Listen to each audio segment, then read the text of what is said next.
This is the Thoughtful Travel Podcast. I'm your host, Amanda Kendall of the notaballerina.com travel blog. Every episode, I'll share travel tales from several fellow travel lovers, and together we hope to entertain and inspire you, remind you of some of your own great travel experiences, and encourage you to hit the road again soon.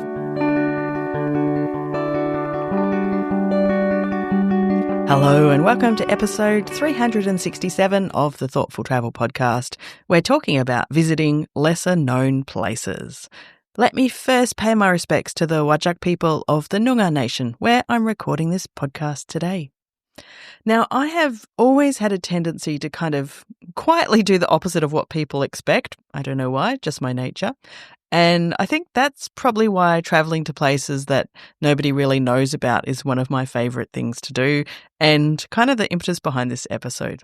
There's, of course, nothing wrong with the famous spots. They're famous for a reason. Of course, these days a lot of them are, overcrowded or over-touristed and probably would benefit from fewer of us going. But anyway, many of my favourite memories are actually from places that nobody really knows about. I think part of that is maybe you have no, particular expectations, and then you can just see what happens instead of knowing a lot about a place and, thinking you'll know what it's going to be like.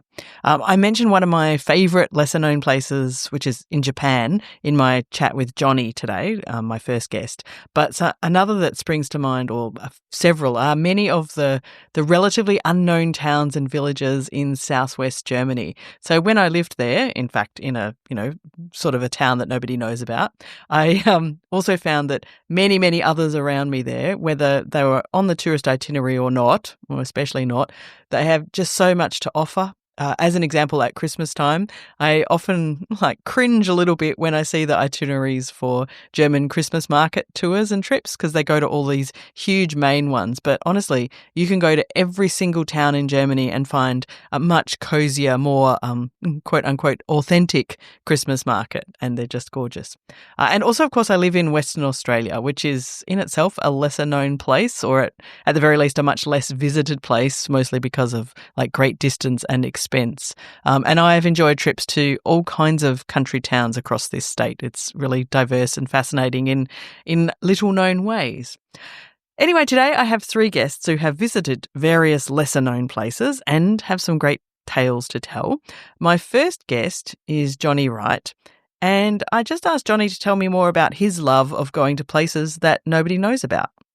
Well, for me, a part of the form of travel that I like to take is the element of surprise. So Nice. I love to be surprised. And the more I know about a place, or the more I've been told about a place, probably the less surprised I'll be. Yeah. There are always those surprises of expectation, but oftentimes when you've heard a lot about a place, your expectations are high, and then the reality might be something different than that. And then there's a high probability of disappointment. So I love to visit places that no one has recommended. To me, when I see a town or village or city that I have never heard of on the map, that's a green light. Excitement. Yes, because I really don't know what's there. Also, as someone who does more long form traveling, some of the tourist destinations I'm not so interested in kind of some tourist activities and things like that. So for me, I think just getting to experience those spaces that are the living spaces of people is incredible. So for me, some of those that have been surprising and energizing, one of them was in Siirt, Turkey. That's also in the east of Turkey, but further south, a little bit north of Gaziantep. That place was fascinating, and there's this beautiful canyon just outside of town that I went to with a friend, and it was so stunning and so unexpected. I'd never been to a canyon in Turkey. That felt so new and so different. Also, it was so close to a city, and in Turkey, the cities are usually quite built up. So it was this beautiful surprise that I'd never heard anyone mention this canyon, or even the city of Siirt. Yeah, it's not I've never really heard of it. a destination. And in fact, on the way in, I was I was brought into the police. And the police asked me, but why are you visiting Sirte? No one comes to Sirte. Uh-oh. And I just had to say, I just wanted to visit. That's hilarious. It was suspicious to have a tourist. Exactly. Exactly.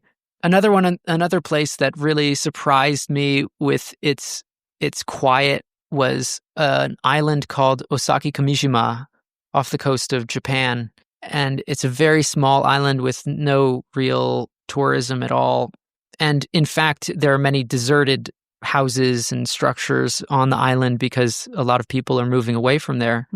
And that was just such a quiet few days of being there, of walking alone. I think there were days when I really didn't see another soul walking on that island. It was eerie. And there were times when it almost felt scary. Like, what kind of world am I in where the houses are abandoned and the roads are getting overgrown?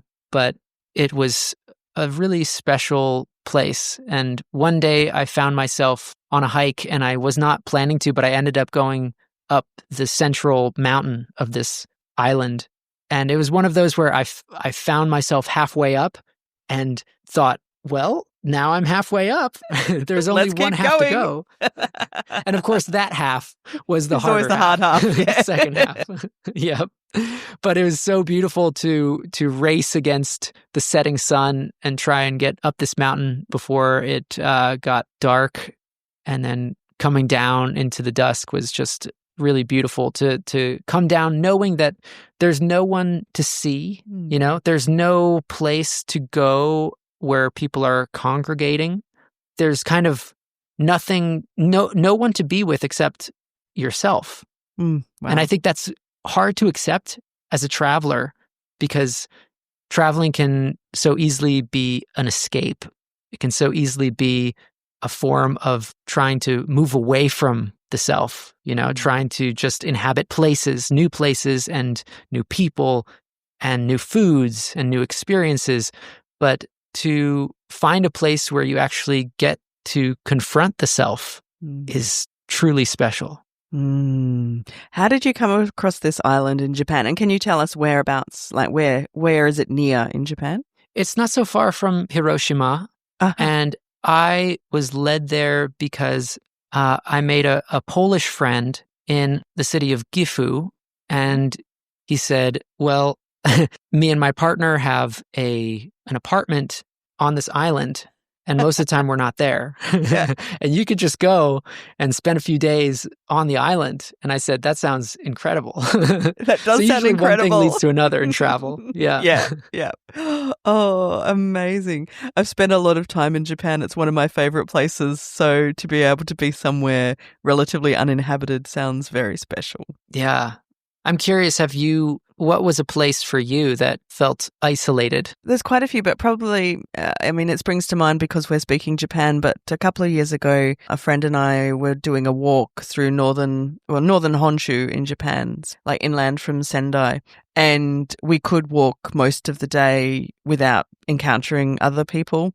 That's, special and lovely and relatively rare in Japan, when you're regularly there as a tourist. And we spent one afternoon hiking up to a tiny, tiny, tiny temple that was kind of in the side of a cliff. And I have a picture on my wall of the view from that point because it's the same like you described that canyon in Turkey. No one's ever told me about these views in this, particular part of Japan. No one knows it. But to me, it was like one of the most divine views I have ever seen. I could have stood there the whole rest of the day. And yeah, we were the only ones there, apart from apparently some bears nearby.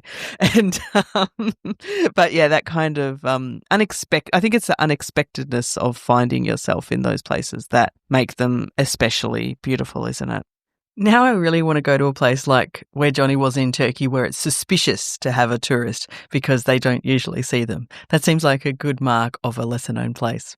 I also love the quiet days that Jonny described on the Japanese island he came across via a Polish connection in Japan. The island was Osaki Kamishima, between Hiroshima and Shikoku Island, in case you're curious. And the place I described was the Jizogura Temple near Hijori Onsen. Not that I would encourage anyone to run off to either place, because I think their beauty lies in there not being a heap of tourists there, but it's, I know many people will be curious to have a look, at least online, and map them. But I do mention them to point out that even in a country like Japan, which has, parts which are suffering acutely from overtourism, there are all these other places to visit as well. My next guest is Pam Petro, an American who has visited Wales many times. Now, of course, Wales is not exactly a lesser-known place to go, but it's interest in Wales that led to another continent entirely, and that's what's got Pam's story into this episode. But she starts off by telling me how she ended up in Wales in the first place. Everything takes me back to Wales, everything that I think about. So I had never been to Wales before when I went to grad school there. And I had been to France. I spent a year in France. I thought France was going to be my place. But France was sort of so centralized and sure of itself. And I was more content on the margins, kind of growing up in the Vietnam era and the Watergate era in the States. I wasn't so happy with the center, and I wasn't so...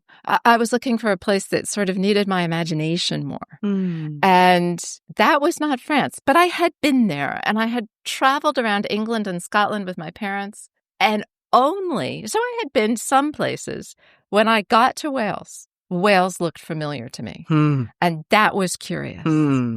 This place that I had never set foot in before looked like a projection from my mind's eye, and it looked like the place where I explained my position on the planet to myself, if that makes sense. I hadn't known the word when I got there. I was 23 years old.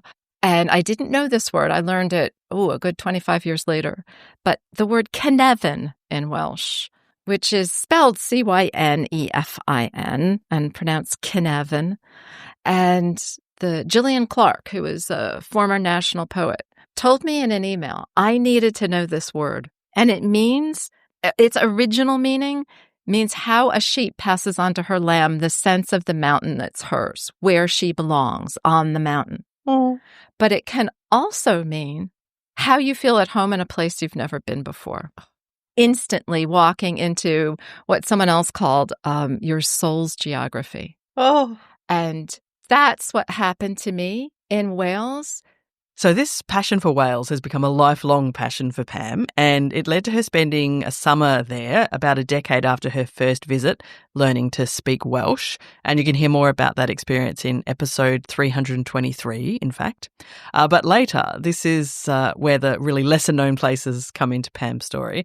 This led to her travelling the world to practice speaking Welsh in all the places around the world that Welsh is spoken, which is a lot more places than I would have expected, including one that was quite a surprise to me. It all crescendos in Welsh Patagonia, where there is Sorry, Welsh Patagonia. So what was that? I know these words separately. Amanda, this is a new travel destination for you. In the 19th century, there was a group that sailed from Wales because they wanted to speak Welsh and they wanted to practice nonconformist religion, which means Methodism, not the Church of England. Okay. Not Anglicanism. Right. And they were told there was this beautiful green valley and they could raise their sheep and do their stuff. And it was the Patagonian desert. But being determined Welsh people, they clung on, and their descendants, there are plenty of people who are Spanish-speaking Argentinians now who speak Welsh. And you can go to Welsh Patagonia and have tea and speak Welsh and go to Eisteddfodau, which is the big cultural festival of Wales, all in Welsh. And so many of the language learning classes are made up of Welsh Patagonians. Believe it or not, if you Google How Green Was My Valley on YouTube, there is a version that it is dubbed into Spanish or has Spanish subtitles for people in Welsh Patagonia. And that was our crescendo of our trip, was Welsh Patagonia. And people had such an accent that I couldn't understand. But my Welsh was at its best. And there was a moment at a bank where I needed a cash advance. And this was before ATMs. And I was able, I couldn't get the woman to understand. I was speaking English. She was speaking Spanish. And I swore sort of under my breath in Welsh. And she understood. She said, "What?" And she said, "Dych chi'n siarad Cymraeg? Do you speak Welsh?" And I said, "Ydw, dwi'n siarad Cymraeg." And I got my cash advance through the medium of Welsh. And a little known lingua franca. I loved it. Such a then 20th century moment. And using this ancient language. It was great. It was great. Funnily enough, not long, maybe a week or two after I chatted with Pam, my son and I were watching one of his favourite YouTubers. He's a traveller named Simon Wilson who happens to be Welsh. And lo and behold, he was visiting Welsh Patagonia. So I'll leave a link to his video so you can see what he found there. My final guest today is my dear friend Barefoot Backpacker, who has been to dozens of lesser-known places, so I knew they were an essential part of this episode. We finally decided on discussing Paraguay, a place I really knew nothing about apart from, approximately where to find it on the map. I went to Paraguay in September, October last year, so 2024. I went because no one ever goes to Paraguay. So it's hard to judge, but from what I can gather, Paraguay is not the least visited country in South America. It is slightly more visited than Bolivia, which surprises me immensely. That does surprise me. But it is obviously far fewer than Brazil and Argentina and places like that. Yeah, Paraguay's not often visited. I was always curious as to why. It's always those places that appeal to me. It's always those places that make me go, ooh, maybe I should go there just to see what there is, because everyone knows what's in Brazil. Everyone knows what's in Argentina. Everyone knows what's in, Peru. But when you've got a country that a few people go to and there's not a lot of information around, you start to wonder, well, what is there? What can I discover there for myself? What is interesting? Why do people live there, but what is there to do there? And why isn't it more well known? I find those sorts of places quite fascinating. It's a very good reason. But what did you learn when you got there? There's a reason why it's not in the guidebooks. So what did you do while you were in Paraguay then? So one of the only things that I knew about Paraguay was that it is the location of quite a few 17th century ruins of Catholic origin, actually. The misiones, essentially, what they are, I suppose the best way to describe it is missionary company towns. Okay. The idea being is that, if memory serves, the King of Spain decided to, because Paraguay was part of the Spanish colonies, he allowed the Jesuits to go over to Paraguay, build towns, and try and convert the local population. And by convert the local population, what you actually mean is convert the local population to Catholicism and ensure that the Spanish were in charge of, quote, civilizing, unquote, the local population.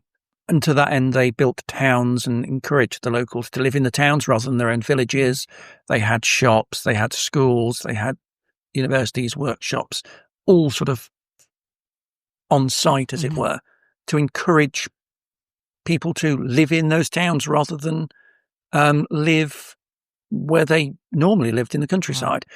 And they're actually quite a while, actually, 150 years or so.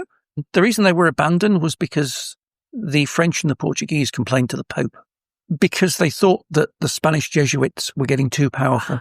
Interesting. So it's a bit of religious rivalry. Intra-Catholicism rivalry, yes. The Pope sort of said to the King of Spain, kick him out. So some sites are left behind, these ruins. Yes, it's actually Paraguay's only UNESCO World Heritage Site. Cool, okay. The fact that a country the size of Paraguay has only one World Heritage Site is probably an indication as to how interesting Paraguay isn't. Yes, I guess that's true. But there's quite a few scattered around. They're all around the Parana River in the southeast of Paraguay. So they're between Encarnacion and Ciudad del Este. And there's actually quite a few on the Argentinian side of the border, because the river's the border between Argentina and Paraguay. There's quite a few on the Argentina side of the border as well, but they're all in that area. And there's about 3 or 4 big ones and quite a few small ones. So I went to a couple of them, had a wander around. One of them is in a town called Trinidad, and one of them is in a town slightly further away called Jesus de Tavarangi. Excuse my pronunciation. And they're also, nobody's there. No, I sort of went around them. There's virtually no tourists and very few locals, but they're actually quite well signposted. So the one in Jesus de Tavarangi had an audio guide that was available in several languages. And the one in Trinidad had signs in and guidebook or guide sheets in certainly Spanish and English, and I think German as well. Okay. German is quite a popular language in that part of Paraguay because I don't know why, actually, but at the turn of the 20th century, you had a small wave of German immigration, to the extent that there's a neighbouring town called Hohenau, which is a very German-sounding name. And when I visited, they had a Oktoberfest in one of the pubs in the town. So I had Paraguayan beer made in the German way and pizza for a ridiculously small amount of money because Paraguay is quite cheap. That sounds amazing. What else did you do in Paraguay? I went to Asunción. It's apparently the oldest European city in South America. It's on the south of the country. It's on the river. And it's one of those places that has a stereotype of being hot, sultry, lazy afternoons. It's one of those places where if you ever come across anything sort of Spanish literature and they describe a city that's like no one does anything at 2:00 in the afternoon and people just laze around on chairs and you've got the dog just flopping in the sun trying to get some shade and nothing's really happening because it's too hot, and that's Asunción. It's very much like that. It's set out like a grid pattern, but very few of the roads I noticed seem to have road signs on them, so I got lost several times. It's very spread out. There's not a lot in the city. It's got a cathedral, which is quite nice to spend some time in outside the heat. It's got a few sort of green parklands. It's got a riverfront, but it's a city that exists. Between the two, between my time in Trinidad and my time in Asunción, I went back over the border into Argentina and Brazil to visit the Iguazu Falls. Right. If you want to know some more about Barefoot Backpackers' experiences in Paraguay, they have an hour-long episode on the podcast Travel Tales Beyond the Brochure, episode 99. So I'll leave a link for that. So thank you very much for listening to episode 367 of the Thoughtful Travel podcast. A big shout out and thanks to my guests. Firstly, I chatted with Jonny Wright. Jonny has a podcast called Go and Find Out. So you can find out more via his Instagram, Go and Find Out Pod, and I'll leave a link to the podcast as well. Thanks also to Pam Petro. More info about Pam at pamelapetro.com. And I'm leaving a link to her book, Travels in an Old Tongue, Touring the World Speaking Welsh, because that is a really, really cool tale. Also leave a link to episode 323 about language learning through travel and immersion, which was Pam's story about learning Welsh in Wales. And a link to Simon Wilson's visit to Welsh Patagonia, to that YouTube video, worth a look as well. Lastly, thanks very much to Barefoot Backpacker, more at barefoot-backpacker.com, and their podcast is Travel Tales from Beyond the Brochure. I will leave a link especially to episode 99 about their experiences in Paraguay. Don't forget, come along to the Facebook or LinkedIn groups for thoughtful travellers. I'm especially curious to hear about where your favourite lesser visited places are, because I think that's where a lot of the best travel stories lie. And don't forget my Substack newsletter at thoughtfultravel.substack.com. All of these links and lots more in the show notes. And for this episode, you can find them at notaballerina.com/367. As always, thank you so much for listening.